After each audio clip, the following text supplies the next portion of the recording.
My name is Karen Brown. I welcome all of you here. A special welcome to those of you who may have found us for the first time. We are happy to have you here. Let me get some of this stuff turned off. There we go, and let's get right into it. So the data tells us that 1 in 3 women, 1 in 7 men are challenged with urinary incontinence. It's not just a female issue, it's a male issue as well. And up to 10% of people living in the general population over the age of 65 are also challenged with fecal incontinence. Incontinence is a leading cause of admission to nursing homes. But once you're in the nursing home, up to 60% of people are challenged with fecal incontinence. Nasty. But it is not, I repeat, it is not a normal part of aging. It is, as I said, a leading cause of admission to nursing home. It is also a leading cause of falls. Let's talk about some of the side effects. Falls being one of them, and that's a very serious side effect. You know, you're rushing to go to the bathroom and you fall over something. You could slip on some urine that escapes before you make it to the toilet, and then you could fall and break a hip, and that changes your life forever potentially. So you want to avoid all of that. It will also cause people to withdraw. People get fearful of going out in social situations, so they stop going out for coffee with friends. They stop going to see the movie with their friends and going out to dinner. Social isolation has been said to be the #1 health cause of our time. So the fact that incontinence can lead to social isolation, you know that it's a bad thing. People get very shy about sexual activity, so they withdraw from that too. That could cause tensions in your relationship, and it might not be something that you are otherwise ready to withdraw from. I mean, people are sexually active well into their 70s, 80s, 90s. Yeah, if you're not 90 yet, there's more coming. It's all good. There are emotional issues like depression that result from incontinence, because you are withdrawing, because you feel less than. There are psychological issues. You become fearful. People stop drinking as well. They stop drinking water because they think that that is going to solve the issues with incontinence. It does not solve the issues. What it does is it compounds the issue by making people dehydrated. And guess what dehydration leads to? A whole raft of other health issues, including falls. So, you know, it's a bit of a vicious cycle, and we certainly don't want to see you getting caught in any of that. Again, it is not a normal part of aging. You do need to go and see your doctor. There are several different types of incontinence, and I want to just touch on the different types briefly. Perhaps you see yourself in some of this. Stress incontinence is one. And that's when urine leaks, when pressure is put on the bladder by laughing, sneezing, coughing, exercising, or lifting something heavy.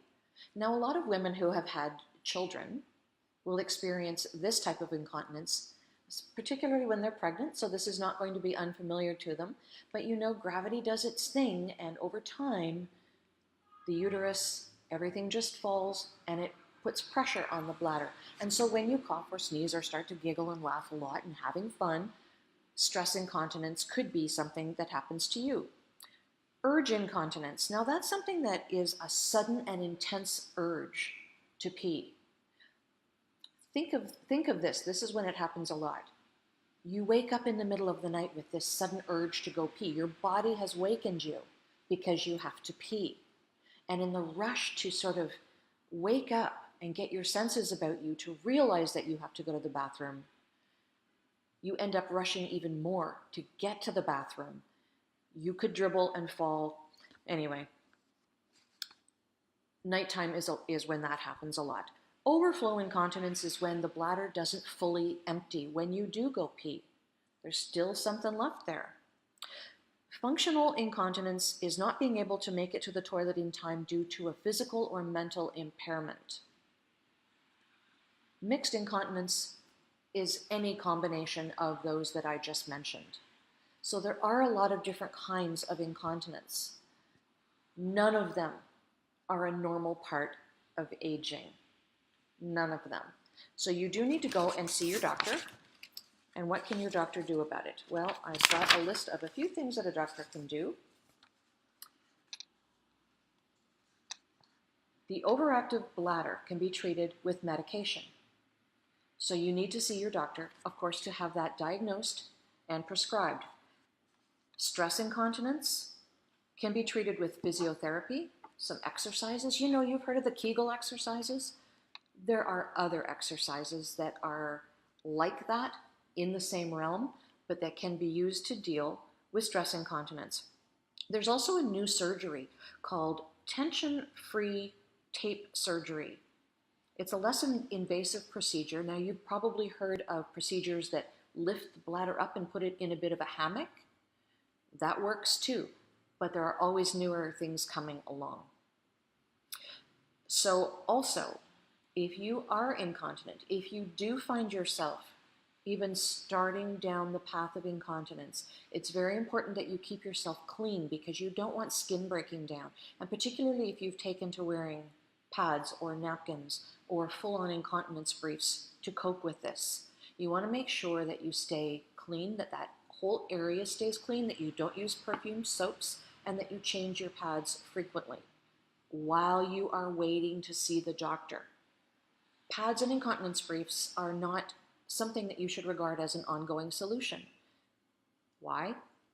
Because incontinence is not a normal part of aging. You need to get to your doctor, and you need to not be shy when you're discussing this with your doctor. You need to make sure that you have an open and honest discussion and that you advocate for what you need. Tell your doctor that you know that incontinence is not a normal part of aging and that you want to explore the options available. If your doctor, for some reason, tells you that this is in fact a normal part of aging, it is not true. There is lots of literature online that says exactly that. So it's not just me. There is in fact a nurse specialist in geropsychiatry named Marcia Carr, and she works out in the Fraser Health region. She has a ton of experience with incontinence. In fact, she was and may still be an incontinence nurse specialist. And she believes that if we solve the problems around incontinence, we can pretty much eliminate the vast majority of falls. So she is very, very hot on fixing issues around incontinence. So you should be too. It is something that you absolutely need to pay attention to. Incontinence is something that you can deal with. There are incontinence organizations. If you go on our website, actually, on theoldish.com and search incontinence, you're going to find some articles with some other links that will lead you to incontinence societies and other kinds of resources that you can research in the peace and quiet and privacy of your own home. I know that talking about incontinence is something that a lot of people are very shy about. It's not exactly girl talk or the subject of conversation when you get together with friends. There are Facebook groups for it. You're on Facebook now watching this, so Google that. And there are private groups. Do make sure, though, that it is a closed group because you want your privacy guarded. So that is a good thing. All right. So that is our little talk about incontinence for today. As always, we have published a ton of really great articles on theoldish.com, and I want you to take a look at those. One in particular that caught my attention yesterday, that Heather Muir, who is our writer, she and I talked about this. It is endlessly fascinating, and we've talked about aging in place many times on this show. This is about a builder in California who is building 30 some odd homes on the site of an abandoned mall.